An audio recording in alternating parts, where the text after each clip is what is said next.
Selamat pagi, siang, dan malam sahabat-sahabat Wadaw dimanapun berada. Hari ini Wadaw akan menceritakan sebuah alur cerita film yang sangat-sangat wadaw banget, yaitu London Has Fallen.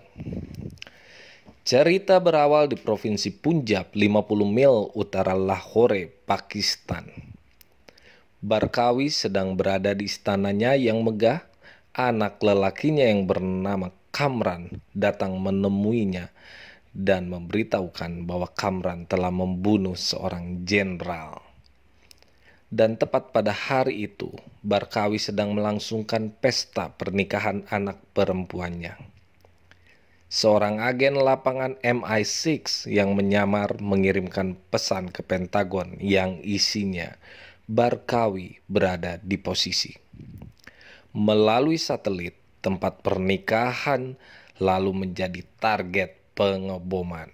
Seluruh orang dalam pesta tersebut mati, tetapi Barkawi dan Kamran anaknya selamat. Scene berubah ke 2 tahun kemudian. Di Amerika, presiden dan pengawalnya Mike Benning sedang jogging sambil membicarakan nama yang akan dia berikan kepada anaknya. Benning lalu pulang ke rumahnya. Dia dan istrinya yang sedang hamil tua membahas kamar buat anaknya. Sebenarnya Benning sudah ingin berhenti dari kerjanya sekarang. Dia ingin pensiun dari pas pampresnya Amerika. Di Gedung Putih, Presiden menerima telepon bahwa Perdana Menteri Inggris James Wilson meninggal dunia. Presiden langsung memanggil Benning dan Jacobs untuk mempersiapkan keberangkatan Presiden ke Inggris. Mereka sebenarnya tidak suka keberangkatan yang mendadak ini, apalagi ke luar negeri. Tetapi ini adalah acara pemakaman negara dan Inggris adalah sekutu tertua dan terkuat Amerika. Benning pun mengatur proses pengawalan ini. To the cathedral. Different countries with 40 different security teams. Clusterfuck. Sir. Rombongan Presiden AS tiba di Bandara Stansted di London. Disambut oleh John Lancaster dari MI5.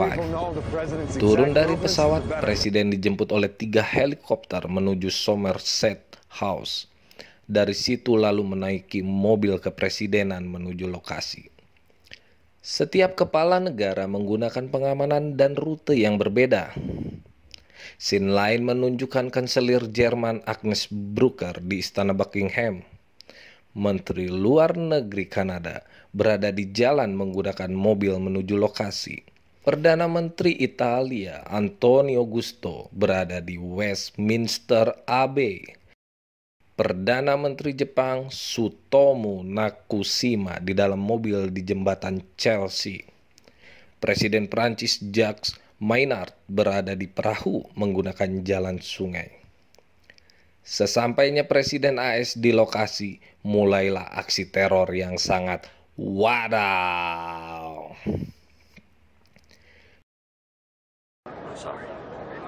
Dimulai dengan Menteri Luar Negeri Kanada yang dibom di mobilnya. Kanselir Jerman ditembaki sampai mati. Dan di jembatan Chelsea pun, di mana Perdana Menteri Jepang berada, dibom.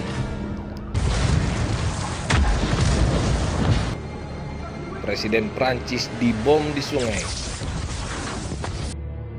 Westminster Abbey dibom.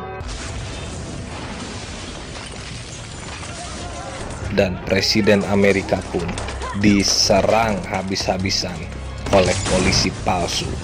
Semua pengaman yang ada di kota London saat itu palsu. Wadaw.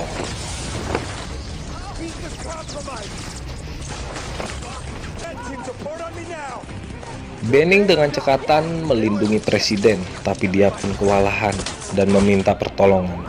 Mobil penjemputan pun sampai dan Presiden, Benning, dan Jacob pun menaiki mobil itu menuju helikopter di Somerset House. Sepanjang perjalanan menuju Somerset House, Aksi penembakan terus berlangsung. Mike Benning berjuang sendirian sampai akhirnya supir mobil tersebut pun tertembak. Benning mau tidak mau melindungi presiden sambil menyetir yang dibantu oleh Jacobs. Presiden pun sampai di Somerset dan segera menaiki helikopter. Di sisi lain, kita jadi tahu bahwa orang di balik semua teror ini adalah si Barkawi. Wadaw! Dia memerintahkan bawahannya untuk melakukan rencana tambahan. Programmer bawahan Barkawi memadamkan seluruh listrik di kota London dan mematikan semua jaringan komunikasi. Wadaw, wadaw, wadaw. Gedung Putih lalu menggunakan satelit dan pesawat drone dan menampilkan citra kota London. Kota London hancur. London has fallen.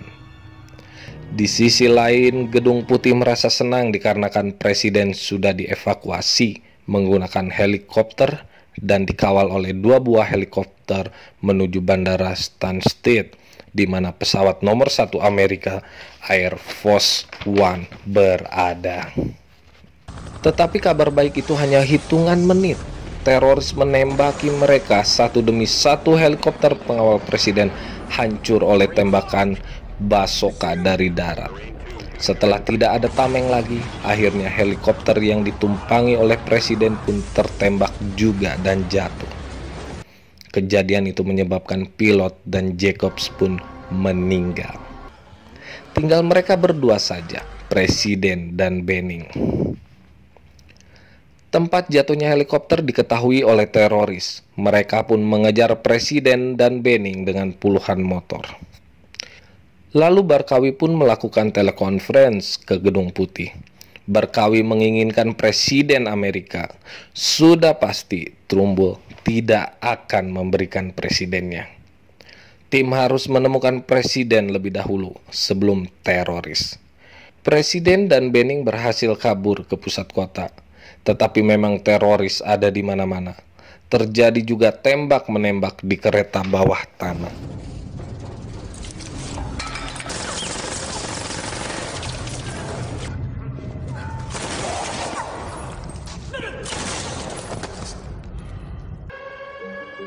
Benning berhasil keluar dari kereta bawah tanah dan dia mau mencari perlindungan ke rumah perlindungan MI6.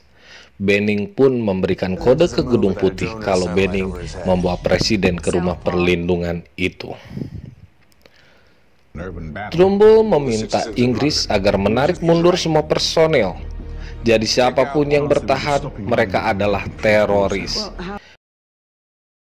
Benning dan presiden tiba di rumah perlindungan dan disambut oleh Jacqueline, agen MI6. Di tempat tersebut, agen MI6 memutarkan audio pesan dari Trumbull. Pesan itu memberitahu bahwa tim Delta telah dikerahkan secara diam-diam dan akan menjemput presiden. Tim Delta datang, tapi dilihat dari CCTV, Benning tidak yakin jikalau itu tim Delta. Ya, ternyata betul. Mereka bukan tim Delta. Wadaw. Teroris telah membajak pesan dari Trumbull. Benning menyuruh agen MI6 untuk pergi. Benning menghadapi teroris seorang diri. Tembakan demi tembakan terjadi sampai mereka bisa membunuh semua musuh yang mengaku namanya tim Delta itu.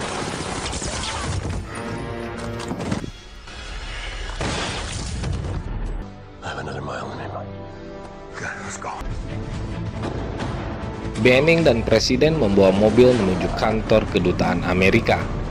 Di tengah jalan mereka kembali ditembaki oleh teroris. Mereka bisa melewati para penembak, tetapi baru saja mereka tertawa, sebuah mobil besar menabrak mobil mereka. Mobil pun terjatuh dan presiden diculik. Wadaw! Sedangkan Benning yang terjepit tidak bisa berbuat apa-apa untuk melindungi presiden. Tetapi Benning masih sempat menembak dan menginterogasi salah satu teroris. untuk mengetahui lokasi penyekapan presiden. Pada saat yang sama, Benning didatangi oleh Kapten Will Davis dari pasukan 22. Trumbull yang mengirim pasukan tersebut. Benning dan pasukan 22 pun segera berangkat menuju lokasi penyekapan. Sudah dipastikan akan terjadi pertempuran yang wadaw. Dan benar, terjadilah pertempuran. Mac Benning dan pasukan 22 melawan 100 orang teroris dengan persenjataan lengkap. Mac Benning keluar dari pertempuran dan menyelinap seorang diri ke dalam gedung.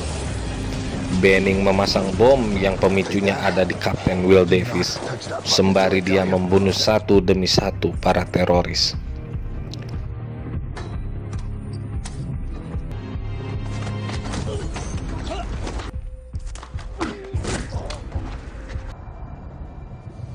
Di dalam ruangan penyekapan, Presiden siap-siap dibunuh oleh Kamran.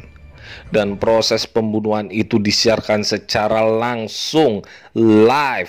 Presiden dipukuli dan dilihat oleh seluruh orang di dunia. Wadaw banget, wadaw. Setelah memukulinya beberapa kali, Kamran pun mengambil pedang yang sangat besar. Pedang itu ditempatkan ke leher presiden. Hal yang wadaw pun terjadi. Pada saat pedang mau diayunkan, Benning pun datang menembak Kamran dan pengawalnya. Kamran berhasil kabur, tetapi hal baiknya Benning sudah bersama presiden. Mereka pun segera menuju jalan keluar gedung. Proses penyelamatan juga tidak mudah. Benning dan presiden harus menghadapi banyak teroris juga. Benning dan presiden kewalahan. Amunisi mereka habis. Benning pun meminta Kapten Will Davis untuk menekan tombol pemicu bomnya. Bom pun diledakkan. Benning dan presiden menjatuhkan diri ke lantai bawah.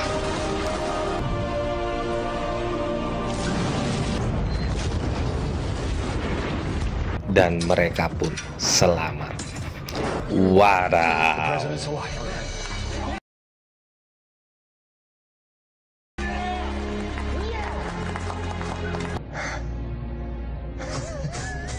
Di tempat lain, agen MI6 memergoki agen MI5 yang ternyata adalah seorang pengkhianat.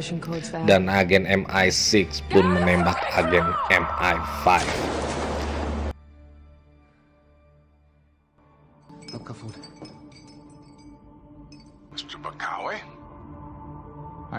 Film pun ditutup dengan scene pesawat drone membom Barkawi dari udara.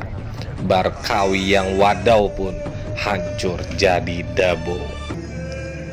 Terima kasih teman-teman sudah mendengarkan alur cerita ini. Kita ketemu lagi di alur cerita yang wadaw lainnya. Salam wadaw.